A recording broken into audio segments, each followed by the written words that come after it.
What's up? What's up, everybody? How's it going? Hey, what's up, Chris? How are you, man? Good to talk with you, Paul. Yeah, it's been a while. How you been? Good. Yeah, I think the last time I saw you was New York, probably. Yeah, New York 23. Was it 23 or was it Uh, Yeah, right? yeah, I probably. didn't see you and I feel like I didn't see you this past year in New York. Yeah, it's been a Yeah, I minute. think I missed it. Yeah. Dude, always love seeing your work pop up. Oh man, likewise. Likewise. And I've been uh just following along in fascination with your new home renovation. Yeah, I literally just got off a call with my contractor advisors about schedule and permits, and it's a whole other world, but it's a fun one. It must be a different experience given that you have like an understanding of architecture and where does that come into play in how you're navigating that? Is that something that makes it easier or more frustrating? Both. It's frustrating because typically you get to blame the client. I worked in a big architecture firm for a long time, so, well, 3 years, not that long, but, a lot of times you have a cool idea and then the client's like, oh, we don't have the budget for that. But for me, it's these never ending internal debates of like, oh, how cool would that be? And then the other side of my brain, like, we can't afford that, cut it, so bouncing back and forth between a bland, cheap box and a fun, cool house, and trying to find the balance in that is crazy. It's like allowing yourself and the place where you live the time that you've given your art to be able to evolve, right? To be able to grow and we always want to be we always want to be done with the process when we're just starting out. So, Yeah. yeah. It's all about the process though. I feel like I'm, just a little addicted to, getting out of my comfort zone or taking on some monumental challenges. And it's been 3 years since doing the high rises. And that in the beginning, I got the same feeling as when I'm doing the house now, where it was like this scared feeling of like, oh, can I commit to this? Like, can I pull that off? That's a whole lot of travel, a whole lot of expense, a whole lot of work. And then that wrapped up, you build confidence with each project. And then it's like, all right, what would really freak me out? So put in the offer on this house. And then I got a call, from my realtor and she's like, you got the house. And then got that same feeling like of that, a little knot in my stomach of like, oh shit, I gotta figure this out now. That's awesome. That's awesome. Well, Abraham, hello. Well, good morning, friends. I'm so glad to be here with you all, and I am so thrilled to hear about Looks your. like she's still just a listener in the space. How do we bump her up? Oh no, she's in the light art. Can you not hear her Oh, speaking? She gotcha. was just speaking. No, I can't hear. Oh, Uh-oh. not cool. Do you hear me, Paul? I hear you loud and clear. Oh, I don't know what's happening. Raise your I'll, hand if you hear Abraham.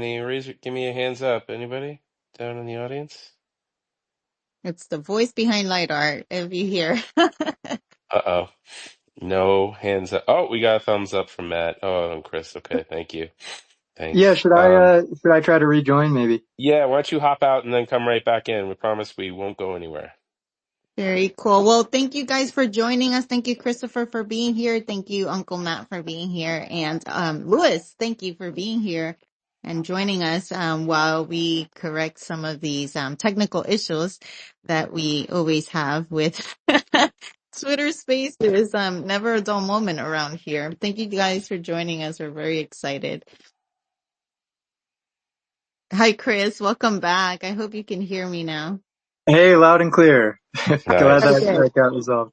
All right, I sweet. freaked out for a moment there, but I'm so glad. I'm so glad it's well.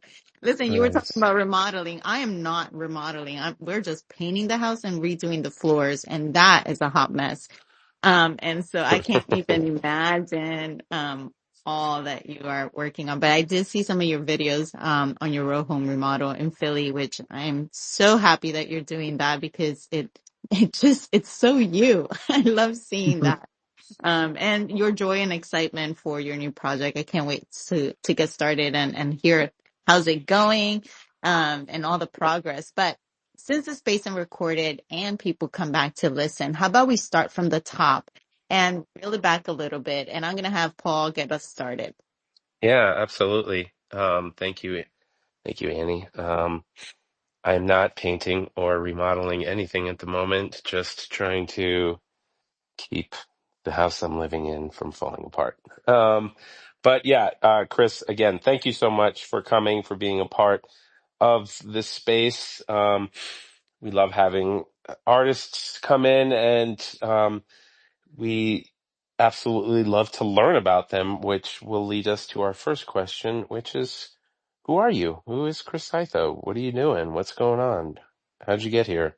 All the good Yeah, stuff. The floor is thanks, yours, sir. Paul. Yeah. Um, yeah, where to even begin?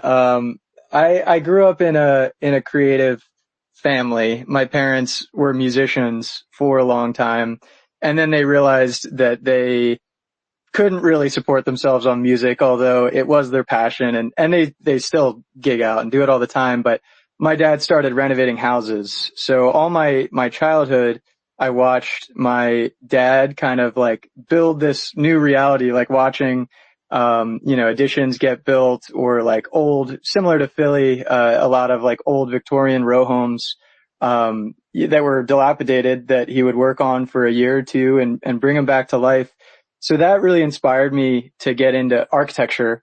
And early days I got into, like through high school, I would build in creative mode in Minecraft. I would build like museums and cities, and I couldn't pay attention in like English class. I would just be drawing floor plans and designs. So I was really interested in architecture from an early age and went to architecture school here in Philly at Drexel. And I didn't start photography until I started college. It's a good time to kind of reinvent yourself or find new interests.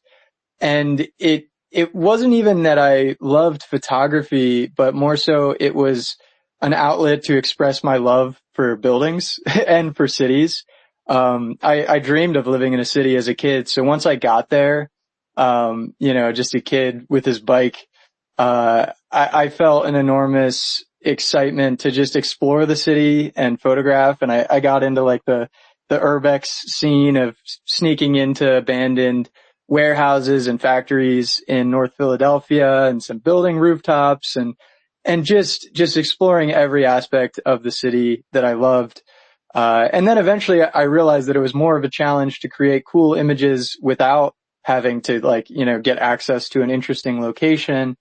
And I started using a lot of Photoshop to create these like fantasy cityscape images, really inspired by that like love for the city, that I felt as a kid and trying to communicate that. And, yeah, the rest is history. Just kept going with it. And now really through NFTs, that's part of what led to the switch from just random photos to working on collections. And that has been really fulfilling because I was kind of burnt out on just wandering through the city, taking cool photos. It was great, but I did it for 6 years. So now to have these bigger ideas for projects, to still stay with the fundamentals of expressing my love and fascination with the built environment, with cities, with buildings, with skyscrapers. So that pretty much catches us up. And we were also talking about the home reno. Recently bought a home and that's my next project. A lot of work to be done on that place.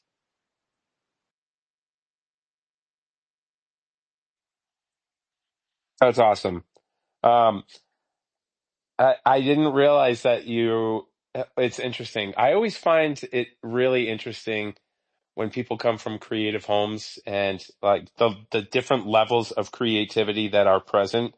Um, I can relate to being a musician. That is what my degree is in, and so I also understand like it's hard to make a living at that, but like I wouldn't have had that creative spark fostered for photography if it wasn't supported through music at first. And then I feel like just being around that wires your mind differently to be able to see things outside of the box. And I love hearing how, like, you just being around your dad, and him, renovating homes and things like that, that like fostered a fascination, which grew into so many different applications of that fascination. So super cool, man. Thank you for sharing um, with us Yeah, I on that. totally That's so agree awesome.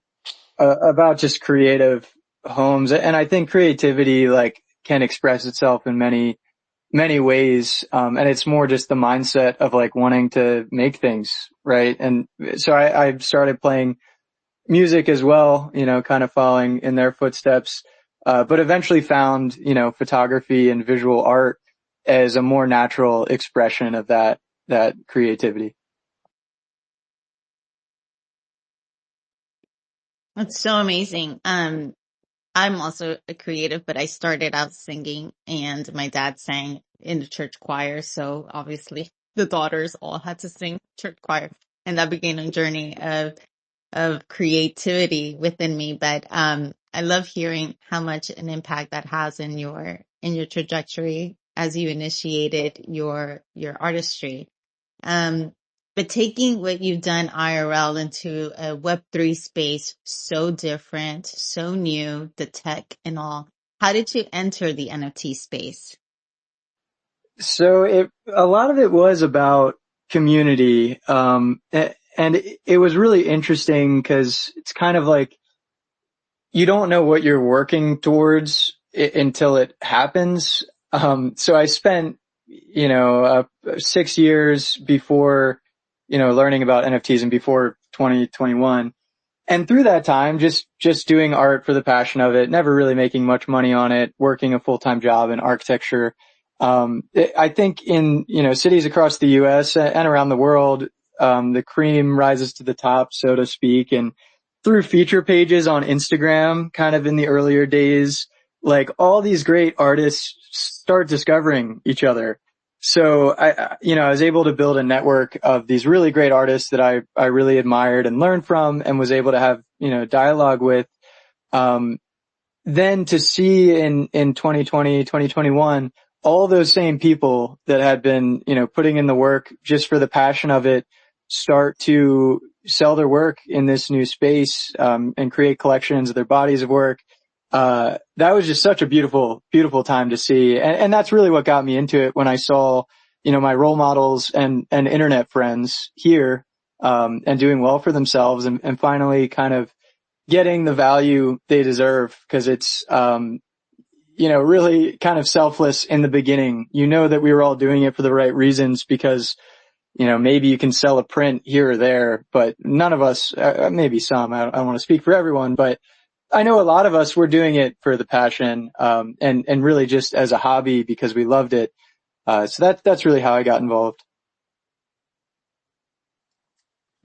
Yeah, that's awesome. I love that. I like the trajectory of that. Like, we all started somewhere together, and then we all, there was a time, I think, when we, artists as a community, I know is in New York, there was like an establishment of community, and then those communities started to make little micro communities off each other. But 2020, 2021, when we didn't have anything, we were all checking in on each other and trying to figure out what to do next. And yeah, this Web3 space um, was kind of this catalyst for a renaissance for community of creators. And I think that's so important. And you've given just a little bit of insight onto um, how your growth was tied with community and how, you were moving through the space. But I want to dive in just a little bit deeper on that and hear, you know, how did community impact your time in Web3, and we can go a little deeper in how it helped you grow as a creator in general. yeah, I'd love to hear who were your influences and how that came to be from, from inception to to now. Yeah, I think the change really, or kind of the new offering to an artist through Web3 is the idea of like having this community of supporters of your work, um, is something totally new. I mean, sure, people will buy prints, but it's more because they like the image and they want it, in their house. And it's not as much of a relationship as it is when someone buys an NFT. And as far as how I've learned or grown from the other side of the community, which is the other artists in the space, um, I think it's like any. I mean, the cool thing is for people that haven't had the opportunity, like I mentioned, of getting um, to know these other artists, even if you don't know them, but you can. Sorry, got a call. Even if you don't know them, you can get inspired by the work, and you can engage with them. And I always am a proponent of anyone who's inspired by someone or interested in someone's work to send them a DM, start a conversation, like no matter how big or how small, like it's funny. I receive DMs all the time of people like, I don't know if you're ever going to see this, but this or that. It's like, of course I'm going to see it. I respond to all my messages and, love to engage with people. So, I think we can all be proactive in creating that community. Yeah, absolutely. I love that. That was a huge part of my own personal development when I started to find people that inspired me. I would do exactly what you just said. I would send them a note and just be like, you know, I just want to let you know that like your art has landed somewhere where it was really appreciated today, and thank you for sharing what you're doing. And yeah, it's hit or miss whether or not you're getting a response, which is probably why you get those. I don't know if you're ever going to see this type of situation or respond, but um, yeah, building community, being proactive about building community. I love that. I love that. I also love the fact that like there's, um, you're in a city and you're getting. I find it fascinating that in a city where it is relatively, I mean, these are big cities. Philly's relatively large, and New York is relatively large. Like where you're finding inspiration and new angles to be inspired by and then make that your own. Um, yeah, Yeah, I super mean cool. that's the great challenge, right? Of creating any type of unique work. Sometimes, it feels like everything's already been done.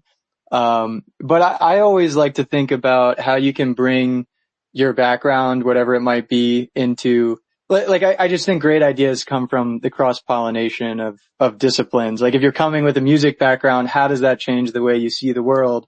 Or, my unhealthy fascination with buildings, and the way I looked at a city as a kid, just full of like, I don't know, mystery and intrigue. Um, and I definitely harness that. Yeah, it's tough. Everyone says like, I don't know, be yourself, express your own vision, but it's a challenge to express yourself, in many ways. But I want to share a quick anecdote too on inspirations.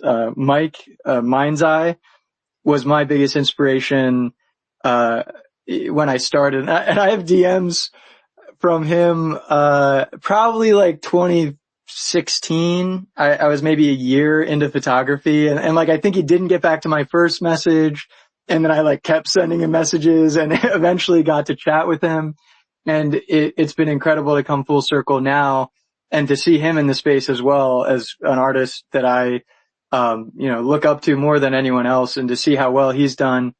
And to now like, meet him going out to New York on these trips and get to have a closer relationship with him. Like, I think that's the beauty of how all us artists were brought together in 2020, 2021. So yeah, that's just been incredible for me. It's so great to have someone like Mike in this space. Yeah, and it's really interesting how like I have a similar story to you. I think I connected with Mike maybe like a year earlier than you, and but like how the way that he sees things and presents his art has influenced my art, and to be more thoughtful and to help me hone in on what it is I'm focusing on. So yeah, no, that's awesome. That's really cool. Yeah, I agree that about his work.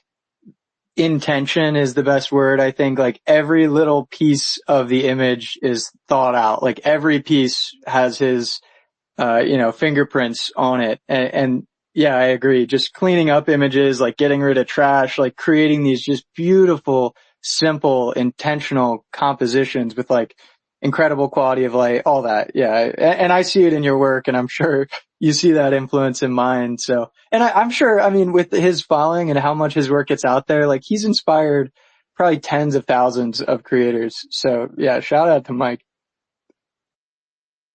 That's beautiful. It's also beautiful to hear how community driven you are, because you just didn't admire him from afar. You were intentional about reaching out. And he's such a cool dude that he would reach back, right? And I think, being a part of a community, there's also something about connecting and reaching out and doing something, meeting IRL, and then improving on what you're working on, because their influence has touched you, as well. And so I love to hear that. So impactful. Talking about community, you were able to come to Dallas, and I was able to meet with you and ride you around. And I just thought it was so cool to watch you photograph these Art Deco details and talk about it. There's so much passion in your work and what you do and how you see it, that you can see it in your face. And it's so inspiring because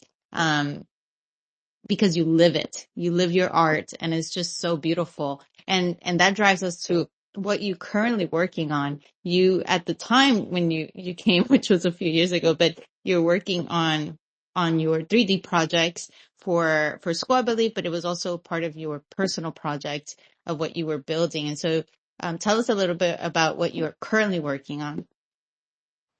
Do you mean currently as in the house? And yeah, I think I was showing you, I think it was around the time I was designing for a client, actually designing a building inspired by these Art Deco skyscrapers, which is really kind of my long-term play. You know, I can establish myself as this expert on this old school ornamentation and the beauty of these buildings. And then I want to take on the task of how do we like reinterpret that for today? How do we not just bring back deco and revisit the past, but reinterpret it and rethink ornamentation and figure out a way to do it affordably with, modern manufacturing of 3D printing, laser cutting, CNC, all that. So that's like a big picture life trajectory. But short term right now is my own little house as a little test, a little experiment for these concepts. And you put on an IRL display of your concept of your recently collected high rises. Tell us a little bit about that. Yeah. And I want to touch on what you said too about going to Dallas and community. One of the most fulfilling parts of this project, of course, I was documenting it as I was photographing these buildings, and the project spans the entire United States. So nearly every big city I was going to. And as I would share it on Instagram, I would get messages like, there's this awesome building in Dallas or awesome building in this, small town in Louisiana or here or there. So people would give me these recommendations, and I kept a whole spreadsheet to make sense of it all. Anytime someone reached out, from Tulsa that I should come or wherever, it might have taken me a year to get there, but then I would circle back and send them a DM. And in nearly all of the cities, like how I met up with Ibrahani, I had so many people to meet up with, and experiencing a city with someone who lives there and knows the ins and outs, was incredible. And it was also a way to build this community where now that person that I was able to spend time with and communicate, why I'm doing this project and how I feel about these buildings and show my process. Now all of those people that I interacted with across the whole country, are a little bit more, invested in the project because we were able to connect personally. So that community side of the project was so fun just to meet new people through the internet. And that all came back to the photography community in the early days, even pre Web3. There was a great community of just meeting strangers, people DMing each other like, yo, you want to go out and shoot? And, I think a lot of us became desensitized in a good way, because so far I've only encountered just the friendliness of people. And it's kind of nice to be able to just trust people. And, if you reach out and you want to hang out, like, for sure, let's do it. I love that. And you absolutely have done that. I remember you asking what city I should go to next, and you did your research and you knew exactly what building you wanted to go to. So that was such a fun moment. Very cool opportunity, because I do agree. I think I was more connected to the project because you explained it. And it was the way you explained it because you're so passionate about that. And so I'm very proud of you. But now that you've done the exhibit, what's to follow? Well, tell us a little bit about the exhibit and then tell us what comes next. Yeah, for sure. I forgot about the exhibit part. That has been a dream that I'm really excited that it's come true. From the beginning, I spent so much time on the images to make them high resolution. They're not just one image; they're like stitched. I think I have some resources maybe somewhere on my profile about how they're made. But it's very intensive. And if you're just selling them, as prints or, to look at on your phone on Instagram or whatever, you don't really need to put in all that work. So it would have been injustice to leave them in the digital space. And from the beginning, I wanted to have exhibitions of these things printed large. And, yeah, it happened. So we had a book launch party in Philadelphia, where I'm based, and we had like 350 people, RSVP for the night. And it was just incredible. It was the first time I had like a solo exhibition and really got to interact with people, not just one on one like I did while I was traveling, but like see this larger support of what I've been doing. So that was incredible. Then, the pieces aligned. This was another crazy experience. I got the work up in the Chicago Architecture Center, which is the best architecture center in the country, probably. It's like the mecca for architecture. Chicago loves their buildings. We had a couple great, newspaper features of the project. And then they just DM'd me out of the blue, and they're like, hey, we got like some space. You got some prints. Let's put something together. And that started a long relationship. It was one pop-up exhibition for a month, and then we developed a more, not permanent, but it was a 3-month exhibition all summer. And they have huge foot traffic because they have the boat tours, and people, thousands of people a day come in and got to see the images big and see my model. So that was such a dream, because when I was in Chicago, I visited the architecture center, and like, in the back of my head, it was like, man, how cool would it be to have images or project presented here? So the future of that, it's currently up in Pittsburgh, and, we have talks about getting it in Phoenix and potentially LA. I'd love to do New York. So now it's kind of this traveling exhibition, that, I'll continue to work on. I love to hear it. I was pinning some of the exhibition and some of the process up here to the top, whatever I found, but the book looks incredible. Do you have a print shop that people can order your book online, or is it Yeah, just a one-time thing? Yeah. The book is in stock on my website. I have links in my bio. And that was the other part of it too, a long-term vision for the project to do a book, which is a ton of work. I did all the graphic design for it and all the supplemental like maps and graphics and table of contents and stuff.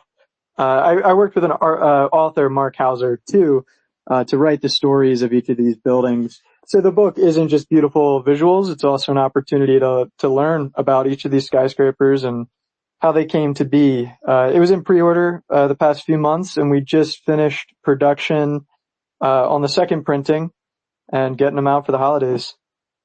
That is so amazing. Thank you for sharing that. I currently owe some of these photographers book, and I feel like I'm now collecting them because I feel there's so much in them, but yours have so much. history and telling of the architectural things that we miss on a day to day. I wouldn't know the details of some of the art decos and how far they go back and to why they did certain things, which I think was such a great history lesson when I was walking with you. You were like, do you know why they do these things specifically this way? And I think that is so important to learn some of the history because there's so much meaning behind these details that we don't even pay attention to the details of a building until it's broken down, and then we start analyzing, well, this is beautiful, and that makes it so much more beautiful. And so I'd love to see the high rise exhibition in Chicago. Very cool. I was in Chicago just once for a project, so I was in and out, but the deco in Chicago is one to admire, way more inspiring than I thought. And so I love seeing the passion you have for this, but I love that it was in Chicago that you had this particular showing. And so very cool. At this time, I want to invite anyone that wants to share or wants to ask Chris a question while we're still talking here. But if you want to sing his praises or give him, have a question for him or tell him anything, please come up. Don't be shy. And with that, I guess, Paul, we can move on. I've rambled Yeah. long enough. No. You did. You're doing great. You're crushing it here. No, I wanted to say that I own a copy of Chris's book, and it is wonderful. It is it's like visually beautiful, of course, and then all the information that's in there is incredible. And like I here's how Chris Hytha has directly impacted me. Chris Hytha shared an image. I don't know. I think you and I were going back and forth in a conversation, Chris, maybe in DMs or something like that. Um, and you shared a picture of the GE building in New York, and that is a building that as many hours as I have spent in a helicopter, I had never seen that building, especially the way that you displayed it. And I'm like, what? I'm like, that is in New York, and it's kind of tucked in. It has like, at least for me, for what I do in helicopters, is basically has one exposed side that I could get to, and see. But I have an image of that building because of that image that you shared and produced. And then our conversation, and when I looked into it, I was like, I don't even know if I can take a picture of this.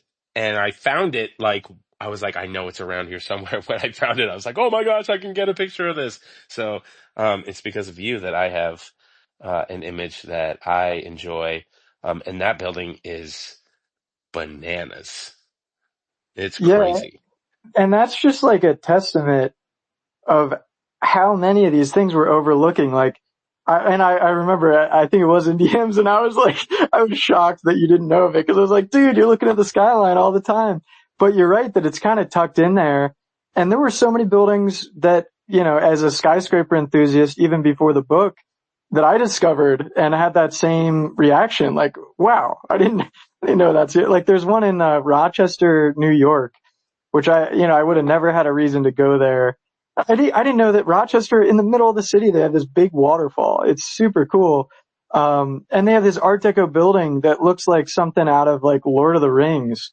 And, I had the same reaction when I found that one. Like, oh my goodness, like, why have I never seen this? So yeah, if anything, that's, one of my goals, to showcase not just, the Chrysler building, but there's so much to see, and even in any part of the world too. Like, you can get the book and see on the map, like, what cool Art Deco skyscrapers are near you. Yeah, that is so awesome. That is so awesome. Well, welcome, Matt. Hello, sir. Hey Paul, hey Annie, hey Chris, how you guys doing? Good. Hey man. Hey Chris, hey, I didn't know if these guys were going to let me come up and talk or not, so they did. So You only have a it's couple minutes, Matt. yeah, you Don't can go boot me. crazy. Yeah, I know, you know me. So oh man, so no, so this is cool. You got Chris, great seeing you again.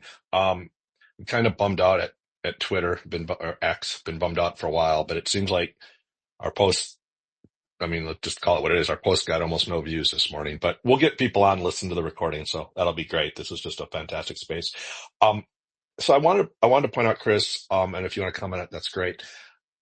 I, lately I've been on kind of a kick about, Web3 should be a part of a creative's journey. Could be an important part, but it shouldn't be 100% of the journey. It needs to supplement other uh, parts, and that's really important because I think sometimes in 2021, some of us went 100% in, and the anxiety and the stress, and then feeling like you weren't getting traction and seeing other people's perceived successes, and it was a real challenge. And I think you're a great testament to that. It's like, so you put together these two absolutely iconic collections, continue to work on them, especially high rises. You're investing so much time, but a lot of it's outside of Web3, which I think is absolutely critical to the success. And then you went off and did the house, which, is amazing and super cool. And I can't wait to come see it, by the way.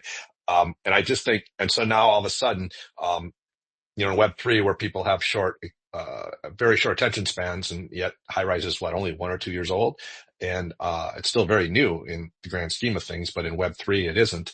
And it just sat there. And then, maybe you could, this is a really long question. Sorry, Paul. Thanks for not cutting me off. Maybe you could expand a little more, Chris, on the recent success and traction that high rise has gained. A couple of big collectors have found it, and, and invested in it. And, I think it's pretty cool. And I think it's a great testament to like doing things outside of Web3 while your Web3 stuff is building a building. Sorry to go so long, but you want to talk about that a little bit? Yeah, for sure. I got you. So I think that for me, when the market went quiet, like for a long time, I just wasn't willing to part with the pieces in the collection for, what the prices were at the time. So that was always a hard decision, because in some ways, like, if someone buys a high rise for 1 ETH or 1.5, and then now I'm selling it for 10 times less than that, that's not cool. But also just leaving it sitting there, for a long time, it was like, I have conviction in the work, and I was okay with just waiting until, people realize what's going on over here. And, I think that's what happened with some of the collectors that came on board. They saw the value in the project, and, wanted to help it along its way. And that's kind of when I decided to basically open the doors up. For a long time, it was just like, many of them weren't listed, or they're listed for 1 ETH, and it's, kind of priced not to sell, just waiting, just holding out. But I felt like the time came. And now there are plenty on the floor for zero point 0.1 ETH. And I think part of that is like just wanting to make it accessible. And I don't know, there was no value in me just hanging on to all of them forever. Eventually, I think you have to just welcome in new collectors at a, price that's reasonable for the market. So I'm excited to see that we have some movement now. What, as far as I can tell, about 40 pieces have moved in the last 2 weeks. Is that accurate? Yeah, that's pretty close. And I mean, it's tough because I just went above and beyond, and I thought that I was going to do 100, like with the row homes, and then I just kept going because I loved it. So, it was 40 or so moved. But there are so many pieces in the collection, which it's unfortunate that some people might see that as like, oh, it's bad that I'm still holding, I don't know, maybe half of them. But on the other hand, it should be impressive just how many of them there are. Like, these aren't generative. These aren't like, swapping together attributes. Each one of these images is, a lot of expense to travel and get hotels, plan the lighting, coordinate with the FAA to get the drone approvals, shoot it, then spend many hours editing, and then the image, can be minted. So each and every one of them, is a major endeavor. So. Well, Yeah, this is congratulations. Yeah. oh, sorry, Annie, go ahead. No, I was just congratulating him. Go ahead, please. No, the only thing I was just going to reiterate and how much goes into this type of work, the thought, the process, and you know, it's important that you, I think, did hold on to your art for a little while and you knew the worth of it, but then also like you had the ability to pivot and to say like, okay, the market isn't where I've priced, and let's welcome in some new people and let's release some new pieces and try and reinvigorate some interest in this. And that's also, I think, a worthwhile look at uh, just how to survive here. Um, and I think there's a question that we had that we didn't ask, which is, what advice would you give artists that are either new to the space or just trying to learn to navigate? And it doesn't, I mean, Web3, we're here because we're talking about Web3, but also just in general, um, whether or not it's your process, whether or not is, how much thought and intention should be going into stuff before you release it. Any advice that you would have? Yeah, I mean, something that I've lived by is the idea of creating undeniable work. Um, and it's easier said than done, but I never resonated with I don't know, a lot of people in the space like got really frustrated because they're like spending all day on Twitter and like trying to, market themselves.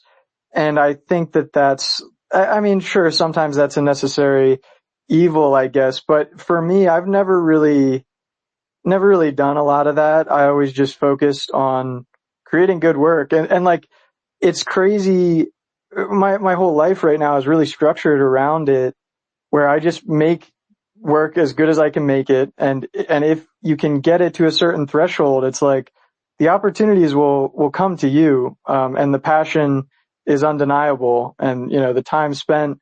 Um, so it just opens up so many doors to not have to be, um, what's the right word for it? I don't know, not have to like reach out to people and like sell yourself, but rather make good work that people want to talk about. And then people reach out to you with opportunities. Um, and like, I don't think any artist really enjoys that process of having to sell themselves. And I've gained a lot of, I don't know, peace of mind, and opportunities just by focusing on the work and letting people email me. It's a better place to be. So yeah, easier said than done, but that's the pursuit. How can you make something unique? How can you leverage your background and your own interests to express, a unique view, your own view, and a lens to see the world? Absolutely. Absolutely. And yeah, I think I resonate with a lot of what you're saying.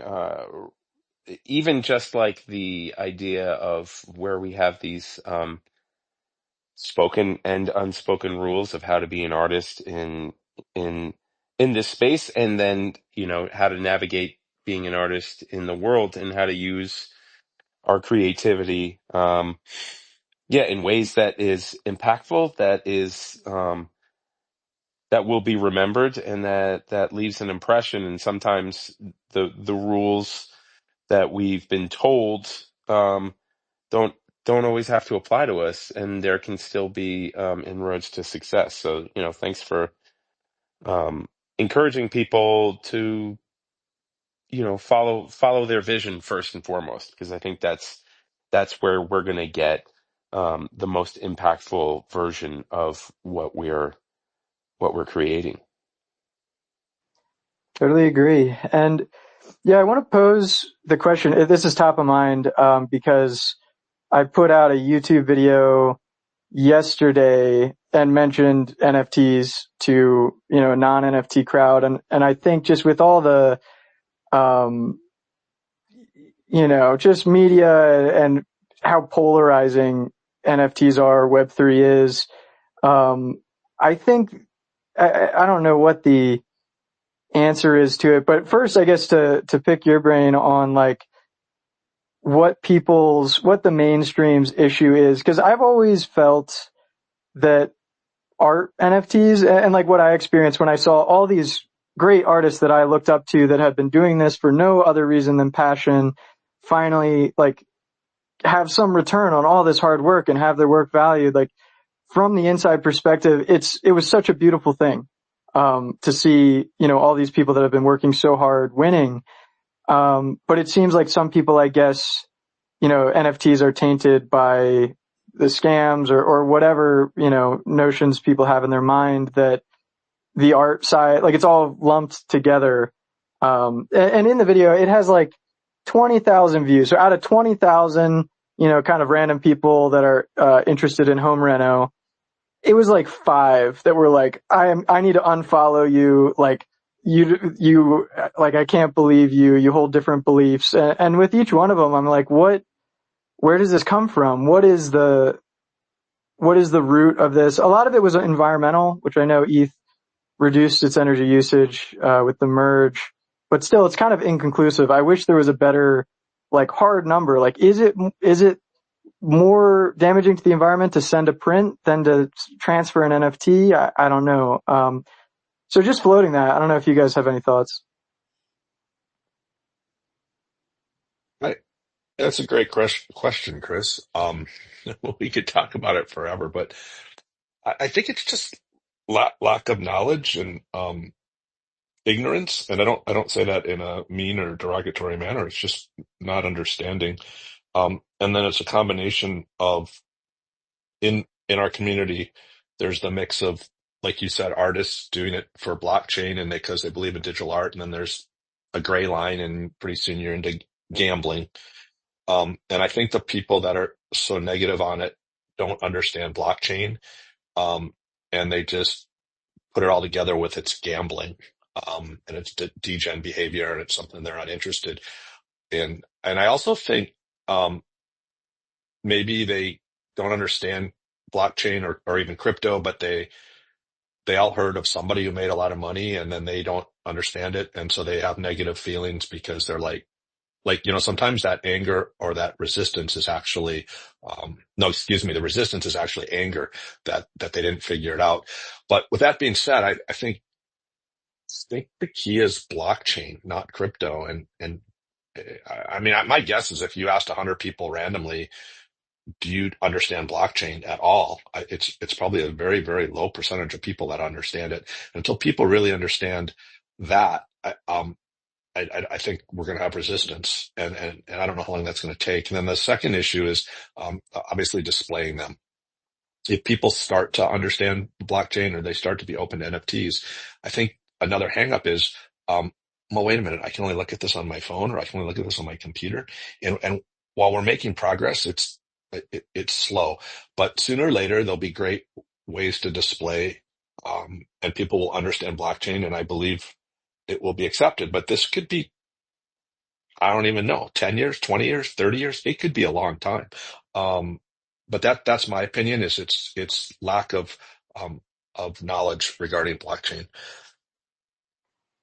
Thanks, Matt. And yeah, I think the numbers are really interesting to me. I mean, 20,000 views, maybe 10,000 watched the whole thing, got to that part. So out of 10,000 people, it's still only 5 that were angry enough to be vocal about it. And then, I mean, I think the majority of people are probably just ambivalent. It's just like, I don't know, whatever's going on over there. But I think it's important. Maybe it's the responsibility of the artists in the space. Like Mike, who we were talking about earlier, who's a role model to many. Yeah, to like carve out this other understanding of what it can be and how it can support artists, and like I think it was Matt saying that it can be this other avenue, and I think it's a beautiful thing to have artists be able to make a living on their work. That's the dream. That just means we have a world full of more art. So yeah, I don't know, we could leave it at that, but I think it's an interesting conversation to just keep in mind the public's perception. And a lot of times I think Web3 feels too isolated. And I think a lot of artists in it probably don't want to share that they're selling NFTs like on Instagram or something because they're afraid of that pushback. So see where it goes. It is kind of hard to Yeah, I don't. I've never really experienced the like the fear of like social backlash of saying I'm selling um art in the Web3 space. I think it's yeah, like Matt said, it's there's a level of ignorance that like when we say NFTs, like maybe we need to maybe we as artists need to do a rebrand of the term NFT or differentiate ourselves from what NFTs are and what we're doing. Because I think that like what Matt said, there's a level of not fully understanding the breadth of what NFT means, and then how it applies to art and the things that people like and comment on. It's just basically another way for us to try and monetize that so that we can continue to do the things that people get to see, that we share for free, just for the love of it. Um, it's a way for us to support ourselves, a different avenue, of revenue. So yeah, it's, I always find it, curious when other artists, who may not necessarily be in it, and like you said, maybe it's because of the environmental factor, or maybe it's just because like, you know, it's film photographers railing against digital when it first came out. Like there's fear of the unknown and fear of change. So yeah, it could be a bunch of things, but um yeah, I find that curious where like the first reaction is to push back against it instead of like at least figuring it out. Like, what is this? Can this be applied to what I do? Little things like that. Paul, you said, I think it's the fear of the unknown. I really don't think it's the environmental factor. Yeah, there's a few people that affects, but they're in the vast minority. I think it's just fear of the unknown, and that's just human emotion and human nature. And I think, um, and you also talk about a rebrand, and I just think it's like simplify the message. Do what we can as a group to distance from the gambling side. There's nothing wrong with the gambling side. Like I'm over there playing around as well, right? But they're two different things. And to somebody who isn't knowledgeable, which is most people, they tend to blend them together. So we need to separate. So it's like digital art, not NFTs. It should be digital art. And then it's like we just need to simplify the conversation when we're talking to non-believers, you could call them. And it's just like, I know I say this all the time, but we have to keep saying it's like you ask somebody, where is your music? Is it like, do you have shelves and shelves of records or CDs? And they'll laugh. They're like, no, it's all on my phone. Exactly. Where are your family photos? Do you have a bookshelf of picture albums, photo albums like your grandparents did? No, it's on my phone. Where are your books? They're on my phone. Like, okay, your books, your music, your money. Do you use Venmo? Your money's on your phone. Why can't your art be digital as well? And that's the message that I think will resonate with a lot of people. Like, oh, I never thought of that way. I never thought of it that way. Like you have everything else digital these days. Why can't your art be digital? And I think it's a blockchain conversation, not a crypto conversation. I really do. And it's digital art. And I know I'm preaching to the choir, but it's going to take time. But I think as people start to understand that, one thing that will really happen, or excuse me, will really help is if over the next few years, there's more mainstream projects that use blockchain, like, some talk about using it for, voting rolls, voting registration, things like that. If people start seeing blockchain used in real life, then I think they can come back, circle back to, oh, now I get it. Now I get digital art. So it's going to take time, but I think sometimes, we spend our energy trying to promote this, in a way that's not very effective.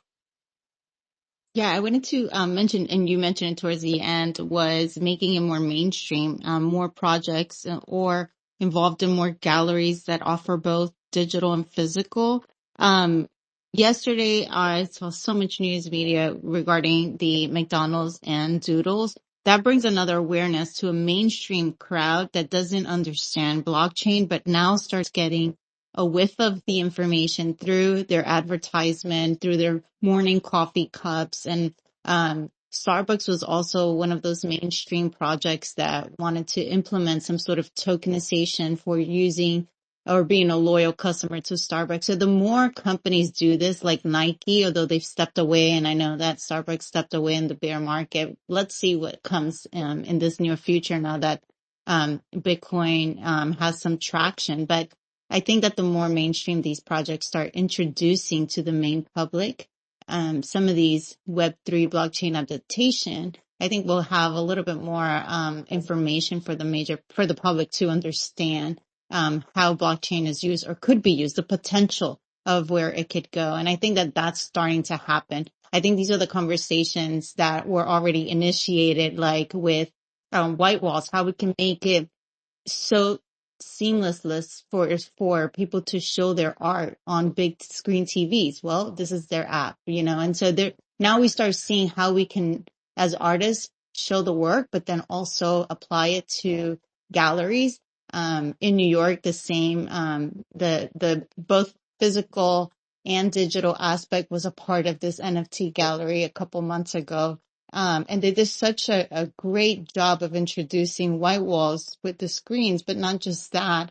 They have physicals on their walls. And so when you walk in, if you're coming from the street and you don't know where you're walking into, you see both physical and digital, then you start getting a little bit of information like, oh, this is interesting. And so I just think that the topic of conversations are going to start occurring, and it's going to be very interesting to see the near future now that we see like projects with the doodles and McDonald's, Nike, Starbucks, Adidas, who also has a project, that had a project. I don't know if that continues with the drama that they have, but I think that they're going to start implementing these now that Trump and Elon Musk are promoting McDonald's and things like this. And so I think it's coming. We're just impatient a little bit, but I'm learning from Matt that our space is way too fast for our time right now. And so this is important. But I think it's coming. It's just a matter of adaptation and how we can make progress. I know at one point it was like, oh, but our screens are not there yet. And then now we have an app that allows you to showcase your work from wherever you are. And so I think we're slowly getting there. Yeah, thank you guys for weighing in. Yeah, I think it's interesting from the artist side and maybe less so from the collector side, how, we're in both worlds. If you're sharing images on Instagram for people to enjoy and then also selling them in Web3, we can be the messenger to some extent, or at least just explain it from the artist's perspective to, just help people out. And the big thing is just help artists support themselves, Agree 100%. If you're in the audience and you want to come up and you want to share something, now is your chance. I think this is like the last roll call. But here, as we are winding down, is there any last words, Chris, that you want to leave us with? Something that you look forward to the future? Maybe some projects that you're currently working on that you want to leave us with? Yeah, I gotta plug my YouTube. That's just the newest endeavor, and it's what's exciting to me right now. And I'm kind of sad that I haven't been doing photography since really finishing up high rises, but it was never about photography. It was always about my love for buildings and to own a house and to work on it. It's like all that energy I was putting into photography is now just redirected into this next really exciting project. And I have weekly updates on YouTube, and it's really fun to build a community over there and see all the comments and see all the suggestions. So that's what I'll leave you with. Check out a video. It's fun. Well, I look forward to seeing those videos. Matt, do you have any last words for Chris or for us in general? No, I think we're good. I enjoyed the conversation. Thanks, Chris, for joining us. Thanks, Paul. Thanks, Annie.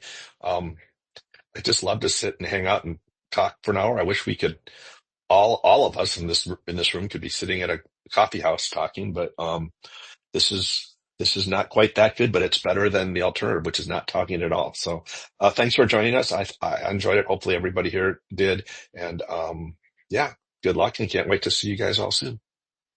Thanks for having me. See you guys. This was fun. So fun. Thank you so much, Chris. Paul, do you have Thanks, any last Chris. words? No, just a big thanks to Chris. It's always amazing having a conversation with you and hearing your approach. I enjoyed it immensely. And again, thank you for your time and for your talent and for, being an active member here in the community. We're better for it. So thank you. Cheers. See you guys. Chris, you are an inspiration to our community. Thank you so much for your time. Together, we are here empowering artists, inspiring collectors, and building community together for art. I've left our pin on top. If you're interested in joining our Discord, feel free to share your art and share your work there. But appreciate the time, and thank you all for coming. Have a great afternoon. Bye.